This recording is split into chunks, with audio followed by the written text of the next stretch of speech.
చందమామ కథ నిర్విచారుడు. పూర్వం ఒక రాజుగారు ఉండేవారు. ఆయనకు సమస్త భోగభాగ్యాలు ఉండేవి. దేశం సుభిక్షంగా ఉంది. ప్రజలలో అశాంతి ఏమాత్రమూ లేదు.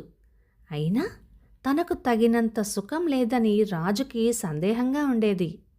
నాకన్నా సుఖంగా ఉన్నవారెవరైనా దేశంలో ఉన్నారా అని రాజు తన మంత్రులను సామంతులను అప్పుడప్పుడు అడుగుతూ ఉండేవారు. మహాప్రభో, అది అసంభవం.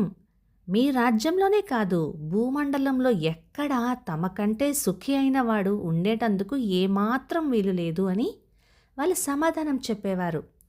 రాజుకి సమాధానం తృప్తి కలిగించేది కాదు. ఆయన ఒక సాయంకాలం మారువేషంలో సమీపాన గల ఒక పల్లెలో తిరుగుతూ ఉండగా ఒక పూరి గుడిసెలో నుంచి ఏక్తారా మీటుతున్న చప్పుడు, ఆ వెంటనే శ్రావ్యమైన పాట వినిపించాయి.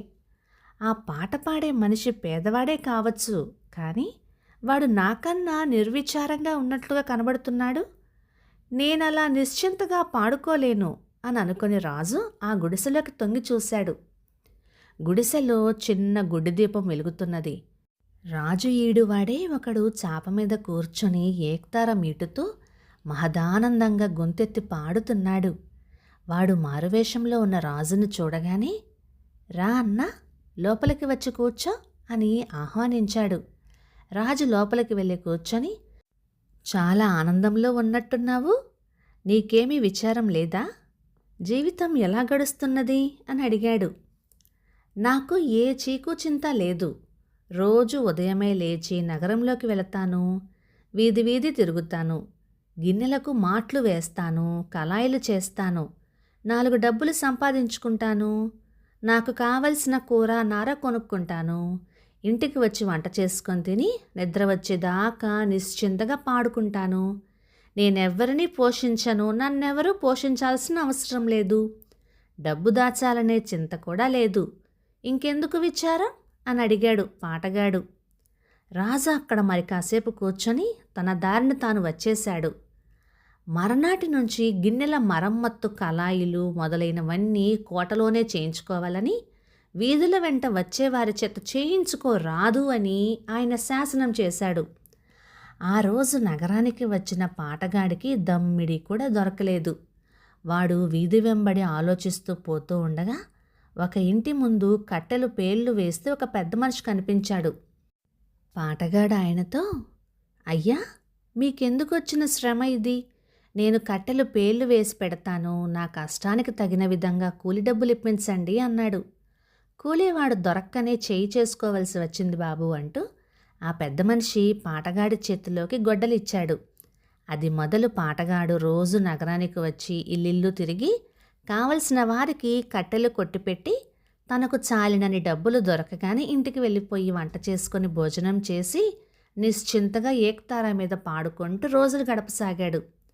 వాడి స్థితి ఇప్పుడు ఎలా ఉన్నది తెలుసుకోవటానికై మారువేషంలో ఒకనాటి సాయంత్రం రాజు వాడి గుడిసె వైపు వెళ్ళాడు. మామూలుకు భిన్నంగా ఏమాత్రమూ లేకుండా పాట వినిపిస్తోంది. రాజు చాలా ఆశ్చర్యపడ్డాడు. ఆయన గుడిసెలో ప్రవేశించి జరిగిన సంగతంతా తెలుసుకున్నాడు. ఈ పాటగాడి నిర్విచారానికి కాయకష్టం చేయటమే అయి ఉంటుందనుకొని అవునో కాదో తెలుసుకోవటానికి ఒక ఉపాయం చేశాడు. మర్నాడు ఉదయమే రాజభటులు పాటగాడి గుడిసె వద్దకు వెళ్ళి తలారి పిలుస్తున్నాడు అని చెప్పాడు. మారు మాట్లాడకుండా పాటగాడు రాజభటుల వెంట తలారి వద్దకు వెళ్ళాడు. నిన్ను రాజభటుడుగా నియమించమని దివాణం నుంచి ఉత్తర్వు వచ్చింది, కనుక నీవు వెంటనే దివాణానికి వెళ్ళి పనిలో ప్రవేశించు అని చెప్పాడు తలారి. పాటగాడు దివాణానికి వెళ్ళి తనకి ఉద్యోగం అవసరం లేదని, తనకు బాగానే జరిగిపోతుందని విన్నవించుకున్నాడు. కానీ లాభం లేకపోయింది. వాడు ఎంత మొరపెట్టుకున్నా వినక వాడికి రాజభటుడి దుస్తులు, తలపాగా, కత్తి ఇచ్చారు. ఈ కొత్త ఉద్యోగంలో పాటగాడికి నెల జీతమే కానీ రోజు కూలీ లేదు.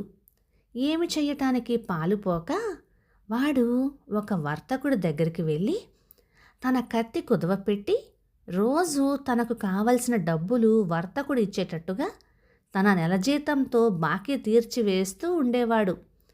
అయితే కత్తి లేని వర తెలిసిపోతుంది కనుక ఒక ఉపాయం ఆలోచించాడు. వడ్రంగి వద్దకు పోయి ఒక కొయ్య కత్తి చేయించి దానిని వరలో పెట్టుకొని మామూలుగా తిరగసాగాడు. కొద్ది రోజులు గడవనిచ్చి రాజు మారువేషంలో మరోసారి వాడి గుడిసెకేసి వెళ్ళాడు. గుడిసెలో నుంచి ఇంకా పాట వినిపిస్తూనే ఉంది. వీడింకా నిర్విచారంగానే ఉన్నాడే. నేను ప్రజలను దండిస్తూ ఉంటాను కనుక నా మనస్సుకి సుఖం లేకుండా ఉందేమో.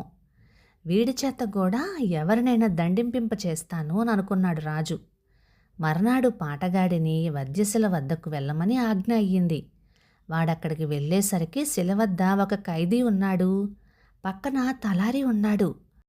ఖైదీ శిరచ్ఛేదం చూడటానికి వచ్చిన ప్రజలు చుట్టూ గుమిగూడున్నారు. ఈ ఖైదీకి రాజుగారు మరణదండన విధించారు. నీ కత్తితో వీడి మెడ నరికేసేయ్ అని పాటగాడిని తలారి ఆజ్ఞాపించాడు. పాటగాడికి పెద్ద సమస్య పట్టుకున్నది. కొయ్య కత్తితో మనిషి తల ఎలా నరకటం? బాబు, ఈ మనిషి ఏమి దోషం చేశాడో నాకు తెలీదు. ఈ పని నాకెందుకు పెడతారు? మరెవరినైనా నియమించండి అని వాడు తలారిని వేడుకున్నాడు. వాడి దోషంతో నీకేం పని? నీవు వాడి తల నరకాలని రాజుగారి ఉత్తరువు. తల నరకటం నీ విధి అన్నాడు తలారి చాలా కఠినంగా. ఇక తప్పించుకునే మార్గం లేదు.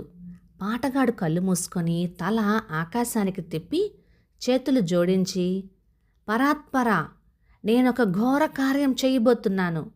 ఈ ఖైదీ నిర్దోషి అయిన పక్షంలో నా కత్తిని కొయ్య కత్తిగా మార్చేసి నన్ను పాపం నుంచి తప్పించు అని అందరికీ వినపడేటట్లుగా ప్రార్థన చేశాడు.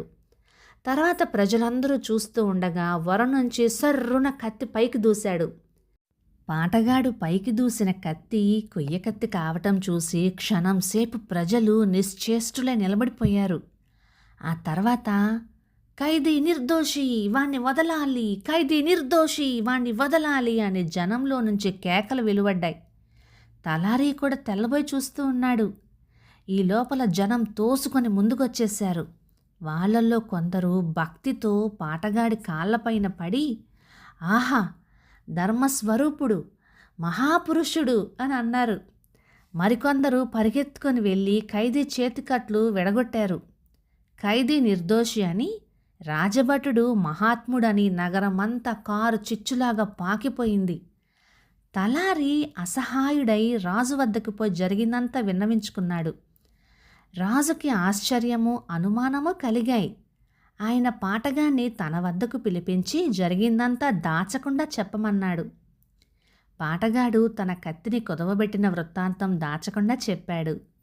రాజు వాడికి కొంత డబ్బిచ్చి, నిన్ను మేము ఇక బాధించబోము, నీ ఇష్టం వచ్చినట్లుగా బ్రతుకు అని పాటగాన్ని పంపేశాడు. ఇక ఆనాటి నుంచి తన మానాన తాను బతకగొరేవాడికి విచారం ఉండదు అని రాజుగారు తెలుసుకున్నాడు. కథ సమాప్తం. ఇక ఈ కథ 1955 ఫిబ్రవరి నెల చందమామలో వచ్చింది. రచయిత ఎస్ గోవిందరావు గారు. అయితే మనం సంతోషంగా ఉంటే ఆ విషయాన్ని కూడా బయట ఎవరికి చెప్పకూడదు. ఈ కథ చూస్తే అలాగే అనిపిస్తోంది. మన సంతోషాన్ని చూసి ఓర్వలేని వాళ్ళు ఉంటారు అని. తన వద్ద అన్నీ ఉండే రాజుగారే ఓర్చుకోలేకపోతే మామూలు ప్రజల పరిస్థితి ఏంటి చెప్పండి. సరే, ఇక ఈ కథ మీకు ఎలా అనిపించింది తప్పకుండా కామెంట్ చేయండి. ఇక ఈ కథ మీకు నచ్చితే లైక్ చేయండి, షేర్ చేయండి. ఇలాంటి మంచి తెలుగు కథల కోసం మన ఛానల్ని సబ్స్క్రైబ్ చేయండి. Thank you.